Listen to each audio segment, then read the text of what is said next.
పెద్దలు జానారెడ్డి మళ్లీ లైమ్లైట్ లోకి రాబోతున్నారా? ఆయన్ను కీలక పదవి వరించబోతోందా? తెలంగాణ కాంగ్రెస్ పార్టీలో ప్రస్తుతం జరుగుతోన్న చర్చ ఇదే. సీఎం రేవంత్ రెడ్డి స్వయంగా జానారెడ్డి ఇంటికి వెళ్లి భేటీ కావడంతో ఈ చర్చకు మరింత ఊపొచ్చింది. తెలంగాణ అధికార పార్టీ కాంగ్రెస్ లో గురువారం ఓ కీలక పరిణామం చోటు చేసుకుంది. తెలంగాణ ముఖ్యమంత్రి యనుమల రేవంత్ రెడ్డి గురువారం మధ్యాహ్నం పార్టీ సీనియర్ నేత మాజీ మంత్రి కుందూరు జానారెడ్డి ఇంటికి వెళ్లారు. దాదాపుగా గంటకు పైగా ఆయన జానారెడ్డి ఇంట్లోనే మంతనాలు జరిపారు. రేవంత్ రెడ్డి ప్రభుత్వానికి గడ్డుకాలం నడుస్తోన్న తరుణంలో దిశానిర్దేశం కోసం వెళ్లి ఉంటారని కూడా చర్చ ప్రచారంలో ఉంది. ఎమ్మెల్సీ ఎన్నికల్లో పార్టీకి ఎదురుగాలి వీచి అనూహ్య పరాజయాలు తప్పకపోవడంతో భవిష్యత్తు కర్తవ్యమేమిటని సలహా పొందేందుకే వెళ్లారని కూడా అంటున్నారు. అయితే జానారెడ్డితో రేవంత్ కాస్త సీరియస్ గానే చర్చలు జరిపినట్లుగా చెబుతున్నారు. గతంలోనూ పీసీసీ చీఫ్ పదవి దక్కిన తర్వాత కూడా జానారెడ్డిని రేవంత్ రెడ్డి ఆయన ఇంటికి వెళ్లి కలిశారు కదా అంటారా? అప్పటి పరిస్థితులు వేరు, ఇప్పటి పరిస్థితులు వేరు కదా.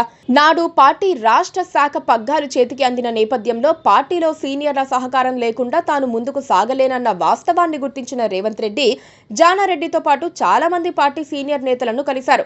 వారితో కలిసి నడుస్తానని, వారంతా తనతో కలిసి నడవాలని కోరారు. వారి సలహాల మేరకే నడుచుకుంటానని చెప్పారు. అందరి సహకారంతో పార్టీని అధికారంలోకి తీసుకొచ్చారు. రేవంత్ కు పార్టీ అధిష్టానం కూడా గుర్తింపించింది. సీఎం పదవిని ఇచ్చి గౌరవించింది.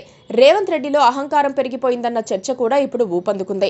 ఎవరిని లెక్క చేయటం లేదన్న టాక్ వచ్చేసింది.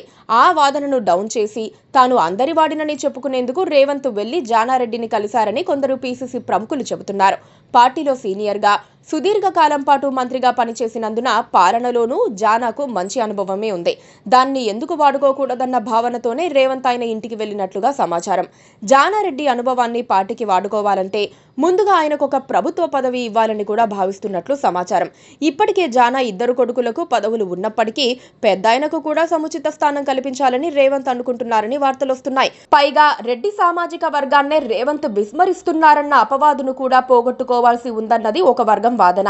ఈ పరిస్థితుల్లోనే మీకు ఏ పదవి అయితే బాగుంటుందని అడిగేందుకు జానా ఇంటికి రేవంత్ వెళ్లి ఉంటారని చెబుతున్నారు.